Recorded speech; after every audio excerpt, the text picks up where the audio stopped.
मरियम साहबा नहीं मेरी बात मरियम साहबा आपके लिए नहीं बोल रहे आप जिस एटम बम को रो रहे हैं कि जी ये एटम बम हमने बनाया, वो तो सर जुल्फिकार अली भुट्टो की बेटा है। इन लोगों के पास ना कोई वोट है।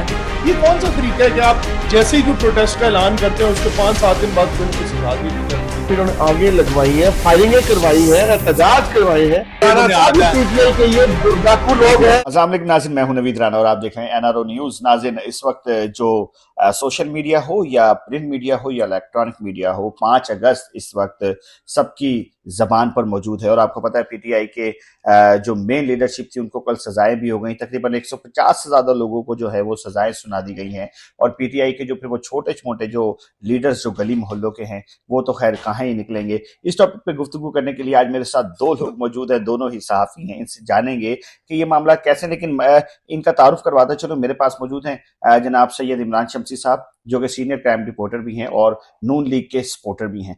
दूसरी जानिब मेरे साथ बैठे हैं अली नवाज साहब, और इनके बारे में मैं आपको बताऊं ये पीटीआई के बहुत सरकर्दा कारकुन हैं। इनसे जानते हैं कि ये मामला इस तरफ क्यों चल रहे हैं। शमसी भाई, क्या कहेंगे, ये सजाएं जमहूरी सजाएं हैं?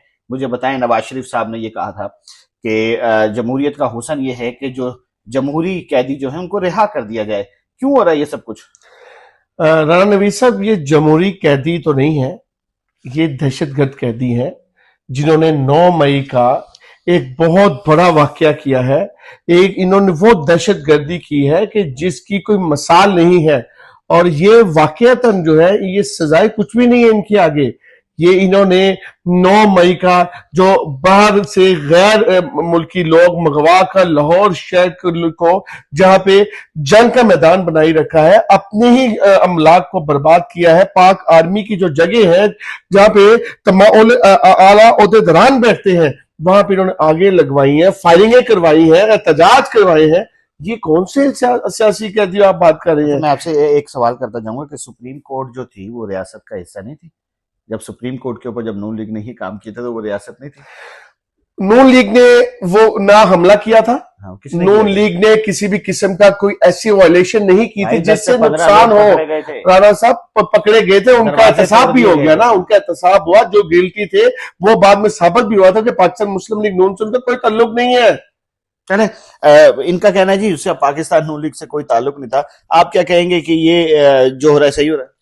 सर, ये जो हो रहा है आप मुझे बता दें, क्या ये सही हो रहा है?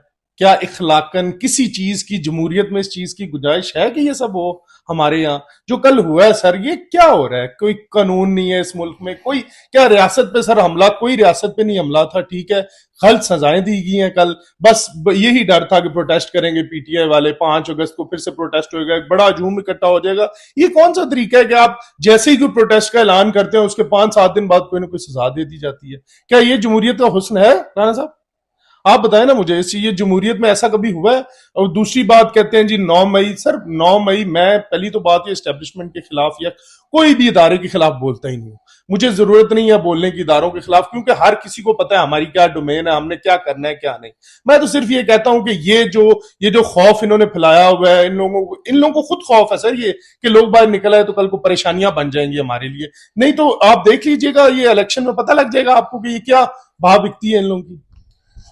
इनका कहना है जी कि इलेक्शन में क्या भाव बिकती है, लेकिन इस बारे में तो हमें भी पता है कि पूरी सोशल मीडिया ने क्या, डिजिटल मीडिया ने क्या, इलेक्ट्रॉनिक मीडिया ने, सबने चलाया कि पीटीआई का तारीख का सबसे बड़ा टर्न आउट जो है वो लगा है। दूसरी चीज ये है कि नवाज शरीफ साहब खुद ये बात कह चुके हैं कि जो सियासी कैदी हैं उन्हें रिहा किया जाए। क्या कहेंगे? राणा साहब, आपको फिर मैं बात करूंगा, सियासी कैदी का लफ्ज आप ना इस्तेमाल करें। सियासी कैदी वो है जो मियां मोहम्मद नवाज शरीफ की फैमिली ने जो अपनी मुश्किलात का सामना किया।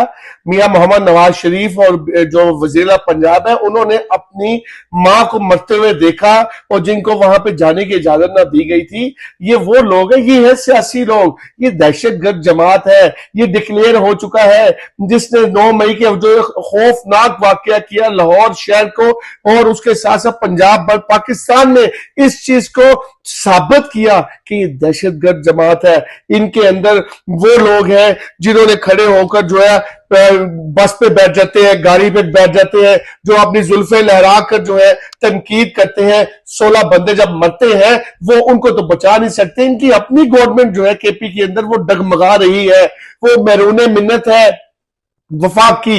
उनके पास तो इतना सब कुछ होने के बावजूद हौसला नहीं है कि वो अपने अवाम को किसी तरीके से रिलीफ दे सके। ये दहशतगर्द जमात है, ये डिक्लेयर हो चुका है। इसको आपने अब सियासी कैदी नहीं कहना। मियां मोहम्मद नवाज शरीफ को आप देखें कि मियां मोहम्मद नवाज शरीफ ने जो पाकिस्तान के लिए किया है, जो आगे मरियम नवाज पंजाब के लिए कर रही है, इनका क्या है? ये तो किराए के लोग हैं जो जब मुंह उठाते पीटीआई की, ये अपने कायद मेरे, ये कायद, इनके कायद ने किया क्या है? हमारे कायद ने तो आपके सामने सबूत है, हमारे कायद ने जो किया। आज 10 मई का जो मिशन संदूर को मिशन विधवा में तब्दील किया, अगर ये 28 मई को मियां मोहम्मद नवाज शरीफ धमाके ना करते तो ये मिशन संदूर जो है ये कभी मिशन विधवा में तब्दील ना होता। एक तो वैसे सियासी कैदी का लफ्ज जो है वो मैंने यूज इस्तेमाल नहीं किया, ये आपके कायद मियां नवाज शरीफ साहब का किया हुआ है। आप दहशतगर्दी क्यों कर रहे हैं? और ये 28 मई को नवाज शरीफ साहब ने धमाका किया, इतना बड़ा एहसान किया। देखिए मेरी बात सुने, अगर हम इतने ही दहशतगर्द हो तो हमें इतना वोट ना मिले। वोट दहशतगर्दों को नहीं मिलते। इन्होंने एक लेबल लगा दिया हमारे पे दहशतगर्दी का। ना हमारे में दहशतगर्दी वाली कोई बात है, ना हम दहशतगर्द है। हमें पुरअमन एहतजाज की इजाजत नहीं दी जाती। कौन सा सर ऐसा मुल्क है दुनिया में जिधर पुरअमन एहतजाज भी मुश्किल हो हमारे लिए? सर हमारे लीडर को इन्होंने अंदर बेबुनियाद डाला हुआ है। कोई उस पर सर करप्शन का केस है नहीं। कभी ये तोशाखाना उठा के ले आते हैं, कभी ये उठा के ले आते हैं निकाह के केस, इद्दत के केस। ये कोई केसेस हैं सर? इमरान खान जैसे लीडर जिसने अक़वाम मुत्तहिदा में खड़े होकर कहा था कि जनाब अपने पाकिस्तान को रिप्रेजेंट किया था, नबी पाक सल्लल्लाहु अलैहि वसल्लम के मुतालिक उन्होंने कहा था।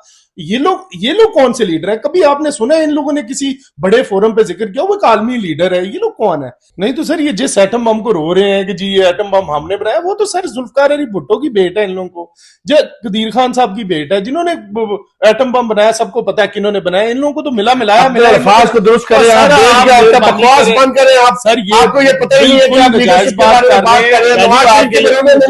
कर रहे हैं। मरियम साहिबा नहीं, मेरी बात सुनो, मरियम साहिबा आपके लिए नहीं बोल रहे, आपके लिए नहीं बोल रहे। आप देखें आपकी बात में नहीं बोल रहे। बकवास को बंद करें। प्रोग्राम हो रहा है, ऐसे ना करें। प्रोग्राम हो रहा है, आप तरीके से बात करें, आप अपने पॉइंट्स पे बात करें। सर सिंपल सी बात ये है कि इन लोगों के पास ना कोई वोट है, सिर्फ ये कुछ चंद लोगों के रहमो करम पर हुकूमत में आ गए हैं। इन लोगों के पास कुछ भी नहीं है। ये बिल्कुल सर इस इलेक्शन में इंशाल्लाह 2 या 3 सीटें इन लोगों के पास। और इन लोगों के पास है क्या? इमरान खान एक आलमी लीडर है, उसकी इमरान खान एक गड़ी चोर है, वो आलमी लीडर नहीं है। घड़ी चोर है। आपने मर्सिडीज चोरी कर ली, आपने तोशाखाना में से जो चीफ ऑफ आर्मी स्टाफ को और वजीर आज़म पाकिस्तान पे बैन लगाना चाहिए। ये डाकू लोग हैं, घड़ी चोरी की हुई है, उनको बोलने का मौका ही नहीं दे रहे। इस काबिल नहीं है ये बात कर सके मेरे लीडर के बारे में। ये मेरे लीडर की तौहीन कर रहे हैं। ये वो बातें कर रहे हैं जिन्होंने मर्सिडीज़ें चोरी की है तोशाखाना में से, जिन लोगों के प्रॉपर रिकॉर्ड्स हैं। तोशाखाना से कैसे चोरी की है? इन्होंने लाहौर समेत पंजाब भर के अंदर जो है पाकिस्तान भर के अंदर करप्शन की इन्होंने बुनियाद रखी है। मेरी बात आज ये आपको इमरान खान की करके इन्होंने पीटीआई के ये डाकू लोग हैं। आपके साइड मत ले। नहीं, मैं उनकी साइड नहीं ले रहा, ना तो मैंने आपकी साइड ली ना मैंने उनकी साइड की। लेकिन मेरा ये फर्ज है होस्ट होने के नाते कि मैं आप दोनों को जरा खामोश करवा दूं कि ये प्रोग्राम हो रहा है। लेकिन बात ये है कि देखें, मेरी बात सुने। बात यह है कि जब जहां तक बात रही तोशाखाना में से चीजें लेने की मुर्शद, तो वो सिर्फ पीटीआई ने नहीं ली है, मरियम साहिबा ने भी गाड़ियां ली हैं सर। इन लोगों के पूरे रिकॉर्ड हैं, छपे हुए हैं। तोशाखाना की हिस्ट्री निकाल के देखें। One side of the story ये बयान करते हैं, दूसरी साइड इन्हें पता ही नहीं है कि क्या हो रहा है इस मुल्क में, क्या नहीं। डेमोक्रेसी का नाम खत्म कर रहे हैं। फराग गोगी है वो पंजाब में करप्शन में करती रही है। उस डेमोक्रेसी की बात मेरे से करें। ये वो यहाँ पे वजारतें बांटते थे बैठ के, ये पैसे लेके वजारत देते थे लोगों को। यहाँ पे इन्होंने करप्शन का बाजार गर्म किया हुआ था। पिंकी बीबी स्पेशल आती थी यहाँ पे पैसे इकट्ठे करने, डीपीओ लगाने के लिए वो पैसे लेती थी। यहाँ पे किस चीज की शफाफियत की बात कर रहे हैं? देख, ये उस इंसान, उस लीडर की बात करें। आज अगर पंजाब भर के अंदर तरक्की करी, नौजवान नस्ल मंशियात पे लग चुकी थी इनके दौर के अंदर, लाहौर समेत पंजाब भर के अंदर मंशियात आम हो चुकी थी, ठेले लग चुके थे। पीटीआई के दौर में नौजवान नस्ल के लिए अगर कोई इकदाम उठाया है तो मरियम नवाज शरीफ ने उठाया है। मैं प्रोग्राम इख्तिताम की तरफ लेके जा रहा हूँ। काइंडली अब आप नहीं बोलेंगे, मुझे उनका मौकफ ले लेने दीजिए ताकि वो गलत बात करें साहब। ये देखें, मैं आपकी दफा में आपसे बात करूंगा, आप अपना मेरी छोटी सी बात सुन लें। ये ना तो चीखने से सच्चे हो सकते हैं सर, वोट लेके ये हुकूमत में आए, वोट लेके ये जो मर्जी करें, हमें कोई एतराज नहीं है इनसे, लेकिन ये कहे ना कि डंडे के जोर पे धमका के डरा के लोगों को ये हुकूमत करें और फिर लोगों के मुंह भी बंद करें। वो तो राणा साहब इनका सेवा है, सड़कों पे आकर मांगना, सड़कों पे आकर जो है यहाँ पे नौजवान हालात सुन रहे हैं, आप देख रहे हैं ये सब कुछ, और गर्मा गर्मी हो चुकी है। तो इंशाल्लाह नेक्स्ट प्रोग्राम में आपसे मिलेंगे। अपने मेजबान को इजाजत दीजिए, सुमीत के साथ अपना बहुत ख्याल रखेंगे। कमेंट सेक्शन आपके पास है, आप भी अपनी राय दीजिए। अल्लाह हाफिज़।